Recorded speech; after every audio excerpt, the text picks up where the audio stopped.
I think we should one day, for our 150th episode, which is coming up, because this is going to be like 137, I think. For our 150th, we should do a dram of everything we did. In a big fish tank. While we're sitting in a hot tub. While we're sitting in a hot tub. You're going to get one for us. Just get a giant Glencairn. It'll make the infinity bottle. You just pass it around. I cannot think of something. We'll put a bunch of straws in there with the umbrellas. You do understand that everything we've done includes candy cane. No, we didn't actually do candy cane. Yes, we did. There was an episode on it, and it wouldn't include. But we did ghost pepper. And then I cannot imagine something singularly more disgusting. Ooh, what's this? Oh, cufflinks.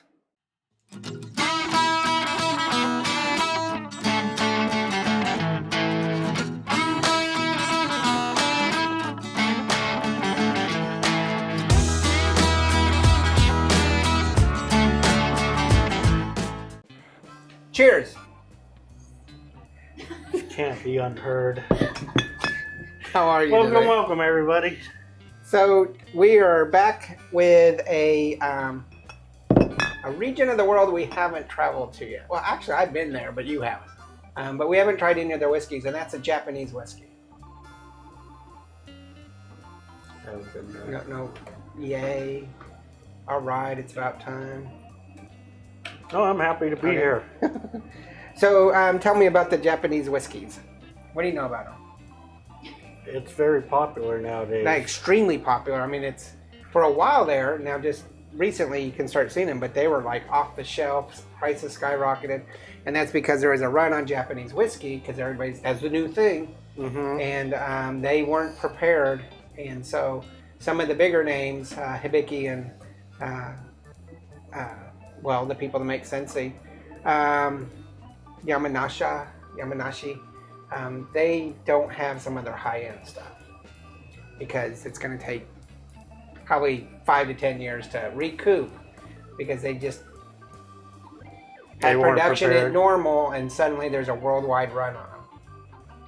So some of the Japanese whiskeys are really expensive. You can still find some.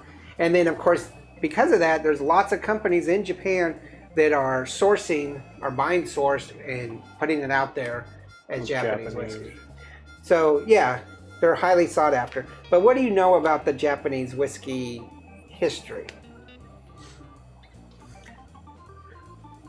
I can't remember. I watched a YouTube video on it.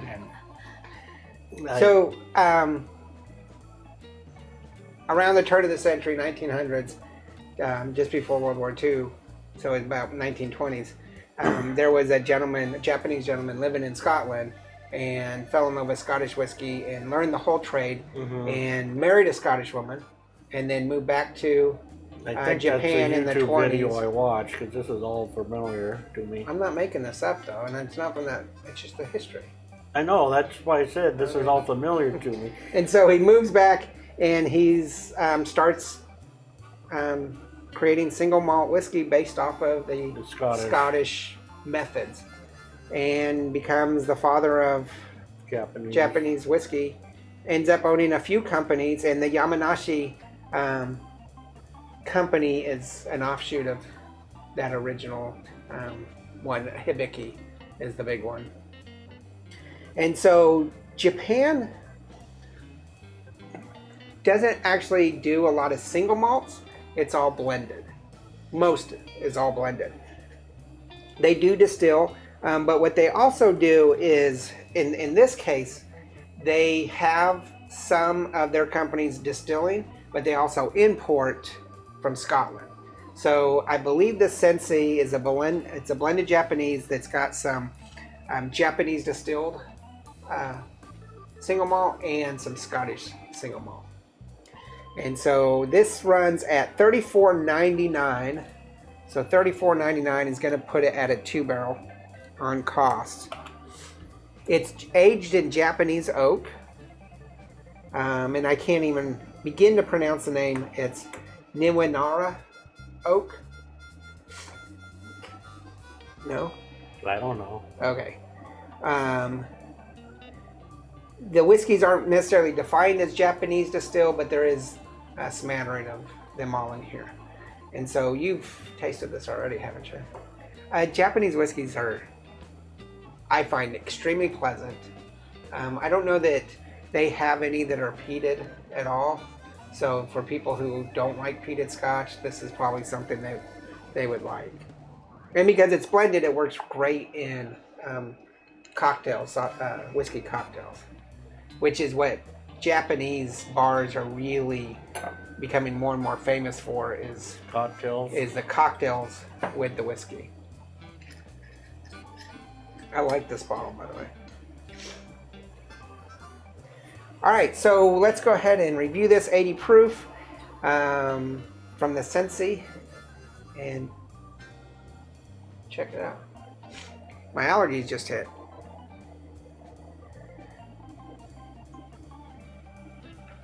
I like it. My allergies too. You don't like it? Sure.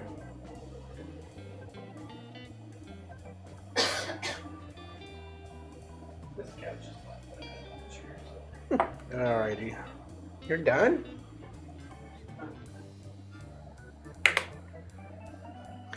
Give you the flavor. Yeah, I'm working on it. Sorry.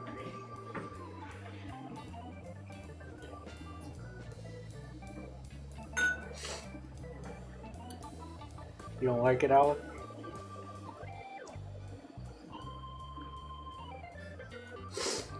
Okay.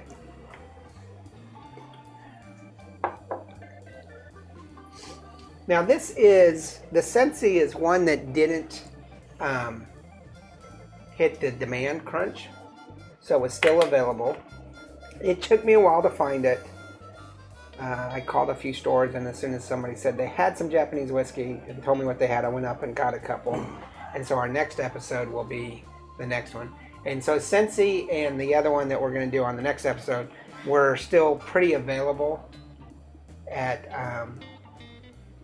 in the stores, and now they're just now starting to get some of the other ones that were more rare. I think I saw this in our local store. That's actually where I bought it. They only had, Still have it. yeah, they still have it. It didn't Yeah. hit the crunch. So this is the low end of the Japanese whiskey, and so because it's $34.99, you can tell how much the price levels went up. I think when Sensei first came out, it was probably in the low 20s, and then the price crunch hit, or demand. So, all done. I give this about 10.5 points. I'm willing to bust it up to a full 12 for an even 3 barrel, but I'm giving it about 10.5. Currently goes back to about 11 for me. So you got 11, so you're only half a point higher. And now Andy, for some reason, keeps showing me his scores, not saying anything. I don't. The cost, I guess. He gives it a 13. I give it a 4 on flavor. The aroma's kind Yeah, of, I gave it a 3 on the like aroma. it's just kind of, you can smell the alcohol. I gave it a 3 on flavor, like you. I gave it a 4 on flavor. Oh, well, you said a 3. I said a 3 on aroma. Oh, sorry. I gave it a 2.5 on aroma. I don't find it very aromatic. I don't No, find it's a just lot got of... alcohol, but not too bite. It's really Yeah. neutral. I thought I was being generous with the half point. And it has nothing really to do with the alcohol. It's just there's no Well, I mean, aroma. there's no aroma, but the only thing you can detect is the alcohol smell, but not bite-wise, Right. just the smell, like the actual smell of it without the sting on your nose. Yeah, because I Exactly. started at a 3.5, but then after I tasted it and smelled it again, I took Took it down? took Okay. it down to just For 3. flavor, I gave it a 3. I don't know that it's... I gave it a 4 on the flavor. I like it. I was almost gonna give it a 4.5. It's It's really kind of smooth. Yeah. And then on the bite, I gave it a 3, mostly because it's just kind of generic alcohol bite. I gave it a 4 because it wasn't really a big bite on there. Okay. And for bite, I gave it a 3. It was pretty medium to me. Yeah, it's just kind of a standard alcohol bite what you'd expect from.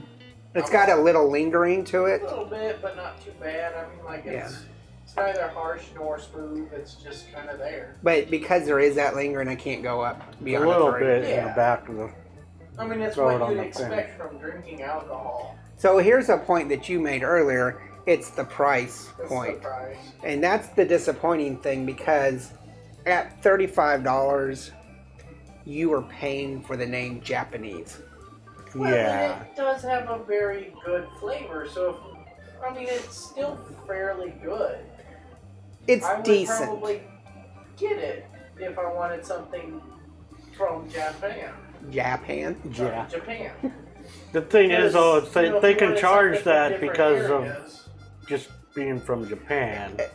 I think that's the point there. It's the price of $34.99 is because of Where it comes from. where it comes from. Yeah. And I think that if there wasn't such that demand, it was just the normal demand that there was, this is a low $20 bottle. Yeah, I think it'd be like $10 cheaper than what it. Which would probably boost it up to a 3.5 maybe for us, because that 2 extra or even 1 point's not going to boost it up that much. But I don't know. If you see it in the store, pick it up. It's not bad. It's just not exciting. And so if you're going to look for Japanese whiskey and you can come upon something different, like a hibiki, then I would jump on that. We're going to look at another one, Centauri, in the next episode. Well, and this is another one that you could give to somebody who's not really a whiskey fan. And yeah, because there's no peat. So it might be an intro.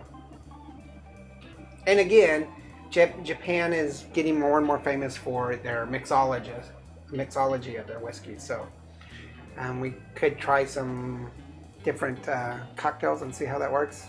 I'm not a cocktail person, but anyway. So make sure you hit the like and subscribe. Check the merch, Twitter. I need like a rolling Instagram.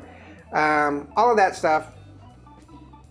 Let me know how you like the new videos, because I don't know if these two watch the videos, but I no longer cover the screen with the stuff, the ratings.